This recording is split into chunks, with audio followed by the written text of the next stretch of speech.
energy, no, ng ating crowd dito sa likod. But anyway, ngayon naman, as mentioned earlier, meron tayong ilang audiences natin na magtatanong sa ating debaters. Okay?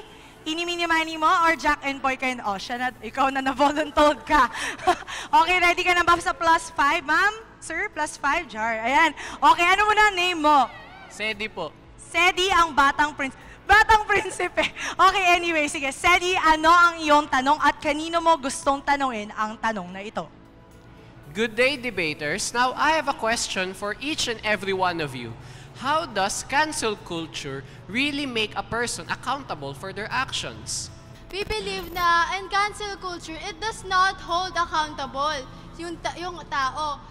Kasi in cancel culture, gumagamit to ng mga intimidating tactics and harsh measures. And may licensed psychologists na nga na nagsasabi na hindi to effective na paraan para i-hold ang accountable ang isang tao sa kanilang actions. By the means of calling their out. Paano nga ba natin masasabi na i-hold natin ng accountable ang isang tao? Una sa lahat, we need to call them out for their actions. Ano ba yung actions na ginawa nila? Ano ba yung parameter ng actions na ginawa nila? Gaano ba kalala? Gaano ba yung naapektuhan nito? Gaano ba kadaming tao yung nakukuha or nagkakaroon ng pagkakataon na masama yung ginagawa niya? Or ilang tao ba yung naapektuhan ng kasamaan na to?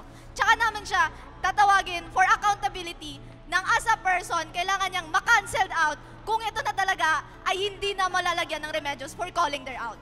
Okay, so, ang next question naman natin ay galing kay? Leo. So, kanina nasagot na yung tanong ni Sedi. Leo, ano ang iyong katanungan at kanino mo gusto itong itanong? So, I'm asking for the both teams. So, does cancel culture make our society well productive? So, kanina ang tanong is well-balanced. Ngayon ba tingin nyo ang cancel culture makes them well-productive? Productive nga ba tayo pag may canceling na nagaganap? We believe na hindi tayo nagiging productive. Kasi meron tayong freedom of speech. And sa cancel culture nga, yun yung abuse of freedom of speech. Tapos, dagdag pa rito, may mga cases na hindi binibigyan ng chance ang tao para magbago, and then dinidismiss nila ang certain ideas or even certain speakers na mahalaga para sa isang healthy debate na dapat meron tayo as a society. Dagdag pa rito, nag-create ito ng us versus them dynamics na hindi effective para sa productive society. Yes, we do believe that cancel culture makes our society productive because at the first place, nakakancel lang naman ng isang tao if sobrang lala na ng ginawa niya. So, nagiging aware yung mga tao na okay, if na-cancel, it is not okay to do that. So, it makes our society productive kasi hindi na lumalaganap or hindi na nauulit yung ginagawa ng na-cancel na tao. Kailangan ba na mapunta sa ganong extent na kahit sabihin nating nagbago na talaga yung tao, nag-apologize siya sa kanyang pagkakamali, kinakailangan ba na mag-go tayo sa extent na patuloy pa rin ang pangbubuli sa kanila? Kasi may mga ganong cases na kahit nagbago na sila, patuloy pa rin yung pangbabash sa kanila or pagsasabi ng masamang words sa kanila. And with that, hindi tayo nagiging united as a society. Yun nga, again, nagkikreate nga lang ito ng us versus them dynamics. Alright, so sige, aawatin mo na natin yung mga debaters natin kasi mukhang nag-init na naman sila sa tanong mo, Leo. So thank you so much kay Sedi, Leo. At syempre, sa audience natin guys, airtime, kaway-kaway for your mothers. Proud sa inyo ang mga magulang ninyo today. Thank you so much sa ating audience, live audience. At syempre, huwag kakalimutan na ating mga netizens na join din kayo sa aming discussion. Don't forget to comment your opinions. At syempre, cancel or to not cancel sa ating @PTVPH and @Schoolmates. Alright, at kanina napakinggan natin ang questions mula sa ating live audience. At ngayon naman, syempre hindi natin matatapos ang ating programa nang hindi naririnig kung ano nga ba ang soundbites or ang kanilang natutunan mula from today's episode. Kaya naman tawagan natin si Lera. Lera! Yes! Do the walk, girl. Do the walk. Ayan, okay. Lera, shoutout ka muna sa mommy mo. Ay, shoutout po kay Alma Sosa. Ayan, Mommy Arma, pakinggan mo ang learnings niya at pakigradean. Okay, Lera, ano ang natutunan mo from today's episode? From this debate, I've learned one pros and one cons. For the pros, I have learned that cancel culture may allow marginalized to people to seek accountability of the justice who fails. And for the cons, that cancel culture might initiate bullying, specifically cyberbullying, that may affect on our mental health.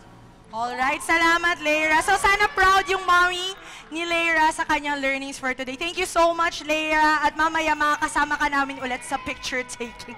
Thank you Leira. Sige, you may now take your seat. So syempre, no, mamaya na yung mga iba pang learnings. Guys, paki-comment na lang sa aming social media. Ngayon naman ay bibigyan natin ng pagkakataon ang ating dalawang grupo na magbigay ng kanilang closing statement. Simulan natin sa group ni Shakira. Ang sistema ng bansa ay hindi kasing linaw ng mata ng isang tao sa lipunan nito. Kinakailangan natin ng iba't ibang boses, kinakailangan natin ng iba't ibang opinyon upang sa ganon malaman ang katotohanan na matagal na nating inaasam sa mundong ito. Alam natin na ang isang katotohanan sa isang tao ay masakit, maapde. Pero kung alam natin ang totoo, alam natin kung ano ang pinaninindigan ng ibang tao at alam natin kung ano ang basis nila, malalaman natin na this is accountable, this is vulnerable, and this is accountability. Thank you. Alright, maraming salamat Shakira. On to your group next. We should take ourselves accountable. Instead of cancel culture, self-accountability. Start the change within yourself. Ba? So, according to a book, Inciting Democracy, in a good society, people will do their best to stay out of each other's way.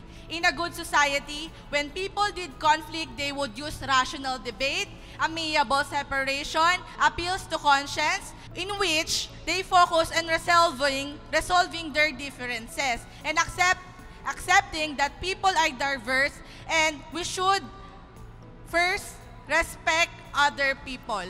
Listen to other people. Kahit may gusto tayong sabihin, we should not remove the ability to listen because this fosters peace. Alright, maraming salamat sa ating dalawang grupo, sa kanilang mga team leaders and team members sa pagsabi ng kanilang closing statements. At ngayon ay papunta na tayo sa exciting part. Kasi nga, kanina nabanggit ko na magkakaroon tayo ng best speaker. So guys, sino sa tingin nyo ang best speaker ngayong episode? Okay, kayo din? O iba, silence, crew dito sa kabila.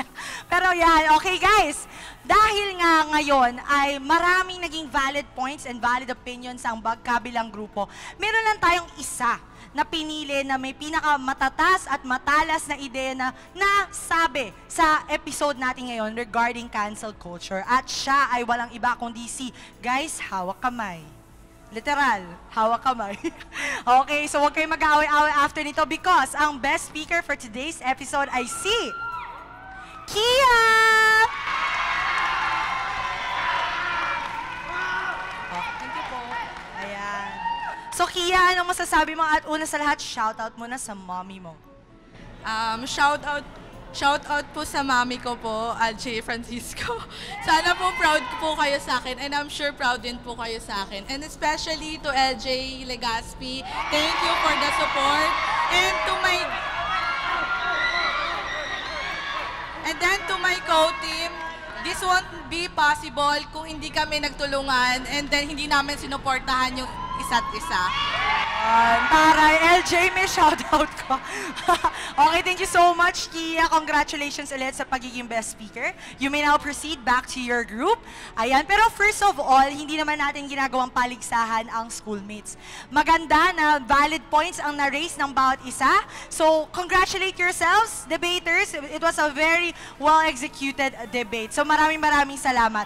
Pero syempre, hindi rin natin matatapos ang programang ito nang hindi nagpapasalamat sa Ramon Pascual Institute! Thank you so much po, guys.